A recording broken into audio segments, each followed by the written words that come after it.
네, 오늘 이 간증 영상으로 이 재소자 자녀들을 지원하는 세움이라고 하는 기관 대표 이영림 대표 간증을 함께 나누었습니다.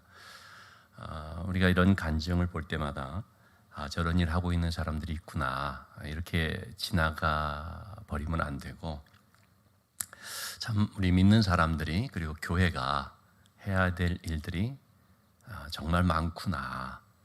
참 우리의 사명이 다 그런 것들이구나라는 생각을 갖고 특별히 부탁을 드리는 것은 제가 자주 말씀드리게 되지만 우리 교회가 좀 그런 교회가 될 수 있도록, 특히 우리 청년들뿐만 아니라 청소년들 자라난 세대에 교회가 참 좋은 교회로서의 어떤 꿈과 소망이 될 수 있도록 이제 우리가 그렇게 좀 기도를 해야 되리라고 봅니다. 저는 우리 교회에 2005년 4월 달에 이제 오게 됐는데요. 기존 전에 있던 교회를 이제 사임을 하고 한 2주 정도 텀을 갖고 이제 오게 됐는데, 제가 오기 직전에 한 곳을 방문한 곳이 있었습니다. 제가 있던 교회에서 청년들을 담당할 때 청년 우리 자매 중에 수진이라고 하는 애가 있었는데, 한 친구를 이제 데리고 왔었습니다. 아마도 그 가정 형편이 안 좋았던 것 같아요. 그래서 이 수진이네 집에 집에 들어와서 같이 지내자 해서 같이 있으면서 이제 교회를 인도했던 한 자매였었는데요. 그 이름은 제가 잊어먹었는데, 얼마나 지났는지 모르겠어요. 그 친구가 이제 안 보였었습니다. 무슨 일인지를 몰랐어요. 나중에 편지가 하나 왔습니다. 저한테로 왔는데, 어디서 보내왔냐면 청주 여자교도소에서 보내왔습니다. 저는 청주에 여자교도소가 있다는 것도 처음 알았습니다. 그때 편지의 내용이 좀 장문의 그런 편지였었는데, 무슨 일로 사실 들어갔는지는 아직도 몰라요. 어쨌든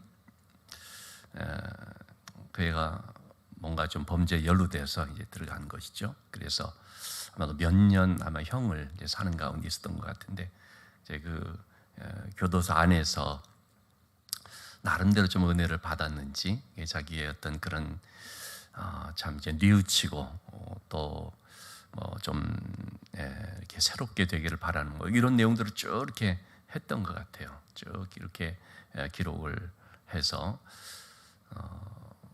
그래서 이제 한번 면회해 달라고 했던 것인지 어떤지, 하여튼 이제 그런 쭉 내용이었어요. 그래서 제가 우리 교회 오기 직전에 청주 교도소를 이제 방문을 했었습니다. 그때 거기에 교정 공무원으로 있던 한 여자분을 만났는데 제가 깜짝 놀랐어요. 신학대학원 동기 여전도사였던 거예요. 아니 어떻게 여기 있냐 했더니,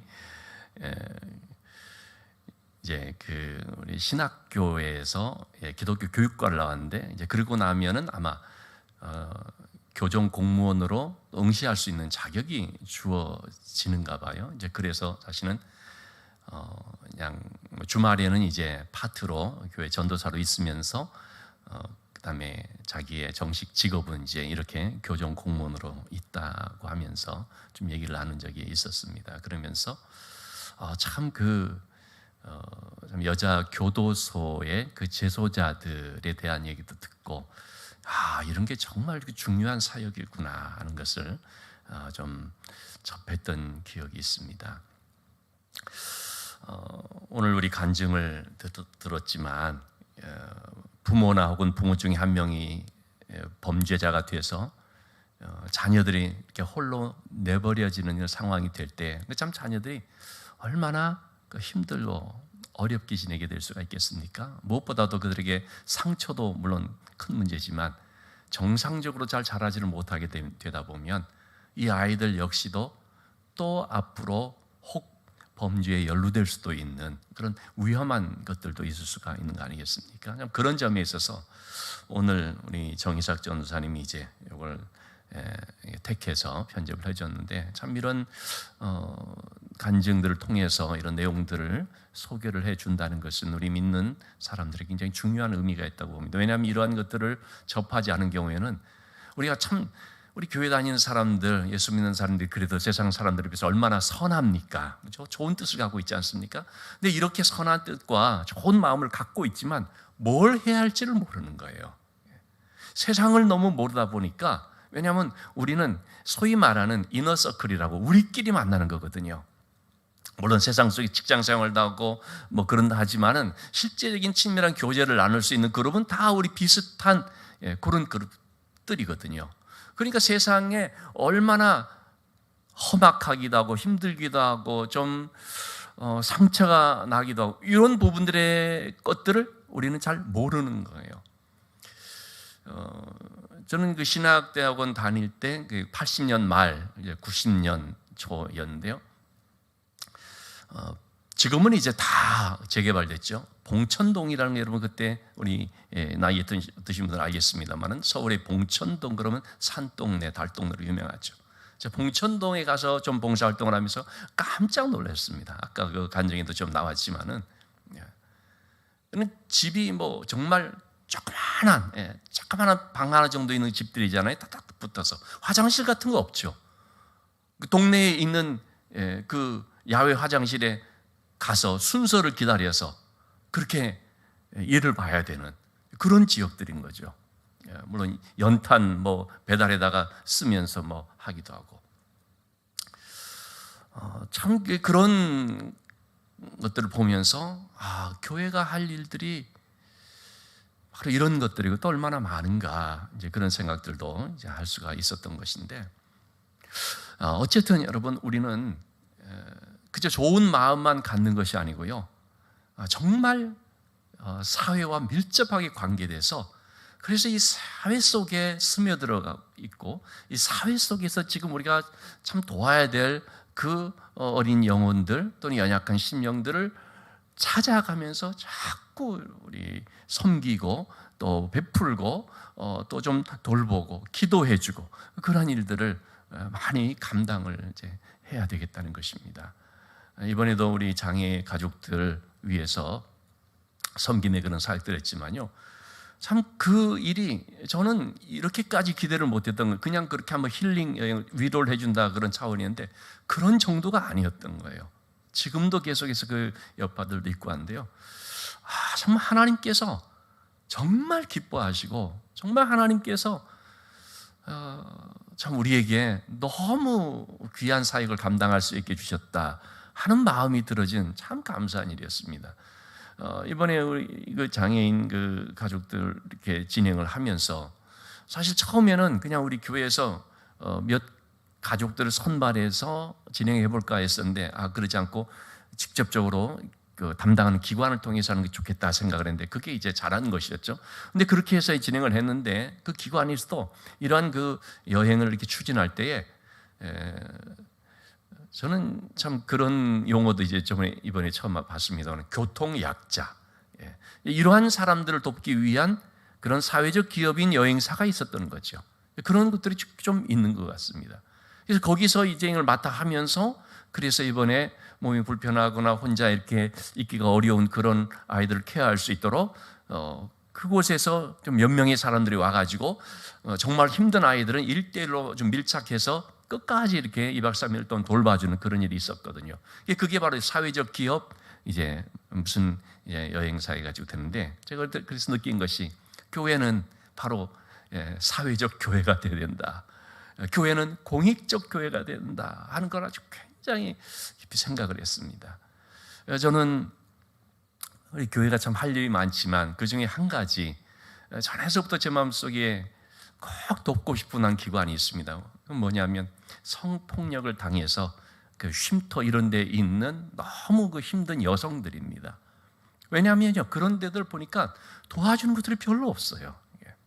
상처는 상태대로 많고 이들을 돕고자 애쓰는 사람들도 있는데 막 힘에 부치고 물론 그것뿐만 아니지만 참 우리가 하려고 하면은 찾아보면은 얼마나 그렇게 우리의 손을 필요로 하는 것들이 많이 있는지 모른다는 것이죠. 그런 점에서 저는 우리 교회가 더 부흥하고 성장되기를 원하는 것입니다. 우리 자체의 부흥 성장을 목적으로 하는 것이 아니고, 솔직히 말하면 뭐 이 정도 만족해서 뭐 이 정도 괜찮습니다 할 수가 있죠. 근데 그것보다 더 많은 우리가 감당해야 될 일들이 있기 때문에 더 많은 선교적인 사역, 해외 선교뿐만 아니라 사회 선교, 여러 가지 그런 것들을 우리가 감당을 해야 되기 때문에, 그런 점에서 여러분들 오늘 우리 교회를 위해서 기도할 때도 특별히 이를 위해서 기도해 주시기를 바랍니다. 우리 교회가 그런 공익적 교회로서 이 사회적 세상 속에서 이 사회적 그런 사역을 감당할 수 있는 교회로서 더 힘있게 할 수 있게 될 수 있도록 위해서 기도해 주시기를 좀 부탁을 좀 드립니다. 자, 오늘 말씀 조금 시간이 갔는데 좀 말씀을 좀 같이 나누다가 이어지는 것은 우리 다음 주에 또 같이 보도록 하겠습니다. 지난 시간에 말씀드린 것처럼 민수기라고 하는 것은 하나님의 백성들을 군대로 조직을 해서 숫자를 센 내용이라고 했습니다. 그래서 광야에서 이들이 출발하게 되는데 군대로 조직이 됐습니다. 그런데 이 군대라고 하는 것은 싸우기 위한 조직이기 때문에 적이 있는 것이죠. 그러나 그들이 싸워야 될 적은, 가장 큰 적은 바로 자기 자신들이었다라는, 자기 안에 있는 것들이었다는 말씀을 드렸습니다. 출애굽을 한 광야 1세대는 광야에서 다 죽습니다. 그리고 지금 민수기 21장, 오늘 우리가 보고 있는 이 본문 속에 나오는 광야의 사람들은 소위 광야의 신세대인 것입니다. 출애굽 2세대가 되는 것입니다. 그런데 이들은 광야에서 많은 어려움을 겪습니다. 그 중에서도 가장 큰 문제는 바로 뭐냐면 그 사람들 속에 있는 원망, 불평이었던 것이죠. 자, 그런데 이들이 군대를 이렇게 조직했지만은요, 광야 생활을 하면서 한 번도 어떤 외부의 적과 싸워본 적이 없습니다. 출애굽을 한 후에 한 번도 안 싸워봤다 그러면은 그건 좀 틀린 말이죠. 왜냐하면 출애굽을 하고 난 직후 홍해를 건너자마자 무리바라는 곳에서 반성에서 물을 이렇게 모세가 지팡이를 쳐서 물을 마시게 한 바로 그 후에 무슨 일이 벌어졌습니까? 아말렉 군대가, 소위 뒤통수를 치는 아말렉 군대가 이렇게 지금 이스라엘 백성들이 행진하는데 뒤에 처진 그런 사람들을 치고 들어오는 그런 일이 있었죠. 출애굽기 17장이죠.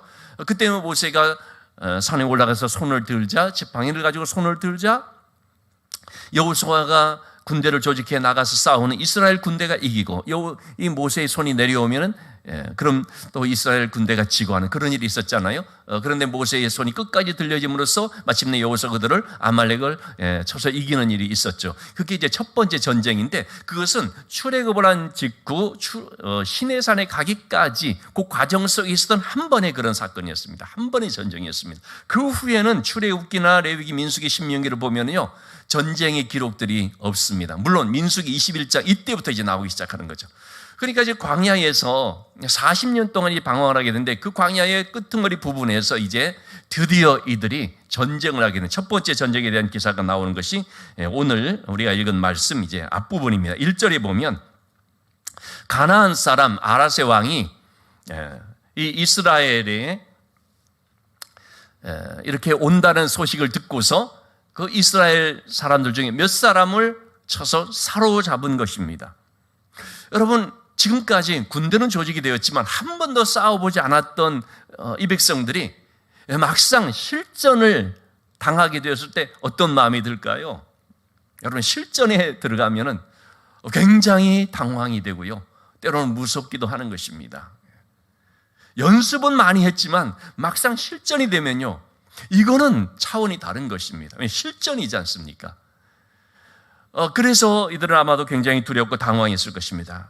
그때 2절의 말씀입니다. 이스라엘이 하나님께 서원하여 이르되, 하나님 앞에 이제 참 이들도 다급했어요. 이 백성들이 광야에서 하나님 앞에 기도했다는 기사는 거의 없습니다. 우리가 민수기 말씀을 쭉 읽어보면 알지만, 무슨 문제를 만나면 원망 불평만 했지 기도했다는 그것이 거의 없습니다. 그런데 이때 이 백성들이 하나님 앞에 서원하며 기도하는 것입니다. 하나님, 저희들을 도와주시면 그들을 우리의 손에 넘겨주시면 그러면 우리가 그들을 다 멸하겠습니다. 우리가 열심히 싸워서 그들을 치겠습니다. 이렇게 하나님 앞에 기도했던 거죠. 그러자 하나님께서 그들의 기도를 들어주시고 정말 그들을 손에 넘겨주셨습니다. 3절의 말씀에 이렇게 하나님께서 넘겨주시자 그들이 성읍을 다 멸하고 그곳 이름을 호르마라는 말은 진멸하다라는 뜻입니다. 이렇게 우리가 그 적들을 진멸했다라는 이름을 남기게 됩니다. 외부의 적을 만났을 때 이들이 기도하면서 처음 치른 전쟁이었지만 아주 통쾌하게 승리를 하게 됐죠. 그때 그들이 승리하게 된 이유는 하나님께 기도했기 때문이고, 그러자 하나님께서 그들의 목소리를 들어주셔서 그래서 그들로 하여금 승리를 얻게 해주신 것이었죠. 자, 이렇게 외부의 적을 만났을 때 두려움 속에서 그들이 부르짖고 합심하여 기도하자 하나님께서 들어주셨던 건데, 자, 그런데 이 4절의 말씀입니다. 백성들이 호르산에서 출발하여 홍해길을 따라 에돔 땅을 우회하려 하였다가 에돔 땅으로 통과하면은 이제 요단강을 건너서 가나안 땅으로 잘 들어갈 수가 있는데, 에돔 왕이 우리 땅 들어오지 마라 막아버렸거든요. 그러니까 이 에돔 땅을 거치면서 당시 있었던 소위 왕의 길, 킹스웨이라고 하는 이 왕의 길을 따라서 그냥 가면 되는데, 그런데 에돔이 협조를 해주지 않고 막아버렸단 말이죠. 그러자 할 수 없이 우회해서 돌아서 갈 수밖에 없게 됐습니다. 잘 닦여진 포장도로 같은 그 왕의 길이라는 말은 뭐냐면 이제 하이웨이 같이 잘 포장된 그런 길을 말하거든요. 많은 사람들이 통과하는 길을 말하거든요. 근데 그런 길을 놔두고 돌아서 가야 되니 광야길이고 사막길이니까 얼마나 불편하고 거칠고 힘들겠습니까? 그러니까 이렇게 길을 돌아가게 됨으로 말미암아 길로 인하여서 백성들의 마음이 어떻게 했냐면 상해버린 것입니다. 마음이 상해버린 것입니다. 여러분, 이 음식도 상하면 어떻게 됩니까? 음식이 상하면 먹지를 못하는 거 아니겠습니까? 마음이 상하면 이게 큰 문제가 생깁니다. 마음이 상하면 말이 험해집니다. 말이 독해집니다. 말에 가시가 생깁니다. 마음이 상하면 그런 일들이 벌어지는 거죠. 근데 이들이 어쨌든 돌아가게 된 걸로 인하여서 마음이 상해버렸다는 거죠. 여러분, 우리가 하나님의 인도를 받지만 하나님께서는 때로는 우리를 지름길이 아니라 돌아가게 할 때가 있습니다. 하나님께서는 우리가 생각하는 그쪽으로 인도를 해 주셨으면 좋겠는데 오히려 하나님의 뜻은 그게 아니라 다른 쪽이 될 수가 있습니다. 길로 말미암아 원치 않는 일이 있게 될 때, 그럴 때 여러분 마음이 상하면 안 됩니다. 그럴지라도 하나님의 선한 뜻이 있음을 믿고 가야 되는 것입니다. 바울 사도의 경우를 우리가 보지 않습니까? 사도행전 16장에서 열심히 2차 전도 여행을 떠나서 소아시아 그 내륙 쪽으로 가려고 하는데 자꾸 막히죠. 주님이 막으시고 성령이 막으시고 하나님의 영이 원치 않는 것 같으면 자꾸 느끼면서 막히죠. 그럴 때마다 바울은 어떻게 했습니까? 기도하면서 바꾸는 것이죠. 아, 이것이 아니로구나. 하나님의 뜻이 아니로구나. 뭔가 하나님의 뜻이 있겠구나. 그러면서 계속 바꿔나가는 가운데 마침내 하나님의 원하신 뜻은 바다 건너 유럽 대륙으로 가는 것이었음을 깨닫게 되었죠. 그래서 빌립보 지역으로 가게 된 것입니다만은 어쨌든 이러한 일들이 있을 수가 있거든요. 원치 않는 쪽으로 나갑니다. 그런데 그럴 때에 마음이 상해서 원망불평하는 것이 아닙니다. 빌립보로 갔지만은 그곳에서 열심히 또 전도를 하면서 그러면서 이 귀신 들린 여종을 쫓아내는 관계로 해서 그만 감옥에 갇히게 되지 않습니까? 그것도 사실 인간적으로 생각하면 굉장히 마음이 상할 수 있는 일이죠. 하나님 앞에 아니 어떻게 이런 일이 벌어질 수 있습니까? 그럴 수 있잖아요. 근데 바울과 실라는 마음이 상한 것이 아닙니다. 그런 일을 만났지만 어떻게 했습니까? 기도하고 찬송을 했습니다. 그러니까 여러분, 우리가 인생을 살아가면서 때로는 길이 막히는 것 같고 때로는 길이 형통하지 않은 것 같고 때로는 길을 돌아가는 것 같이 느껴질지라도 남들은 지금 빠른 시간 안에 이렇게 달성했지만 나는 지금 몇 년이 걸쳐서 아직도 이런 정도에 머무르고 있나 라는 그런 것이 있을 때에도 마음을 상하게 하지 마시기를 바랍니다. 마음이 상하지 말아야 한다는 것이죠. 그럴지라도 우리는 기도하면서, 때로는 울면서도 기도하면서, 하나님 제 마음 붙잡아 주세요. 하나님 제 길을 더 인도해 주세요. 우리가 그렇게 이제 할 수 있어야 되겠습니다. 이스라엘 백성들은 외부의 적을 만났을 때는 그들과 싸워서 승리할 수가 있었지만, 그러나 내부적인 어려움에 부딪히게 되었을 때 그들은 그만 문제에 빠지고 말았던 것입니다. 내부의 적에 그만 무너지고 말았던 것입니다. 바로 그 내부의 적은 그들의 마음이 상해버리는, 원치 않는 그런 일을 만났기 때문인 거죠.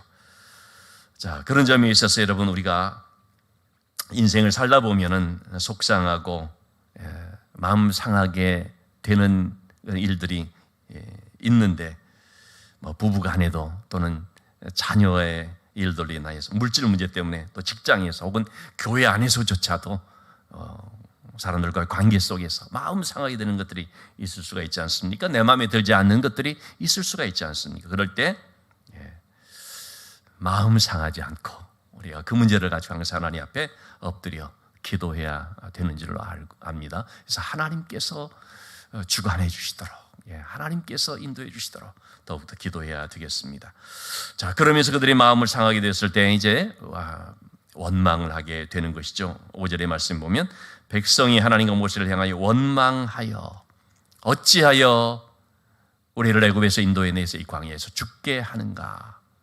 이곳에는 먹을 것도 없고 물도 없도다. 우리 마음이 하찮은 음식을 싫어하노라. 마음이 상하자 나타난 것이 두 가지였습니다. 첫째는 원망, 불평이었습니다.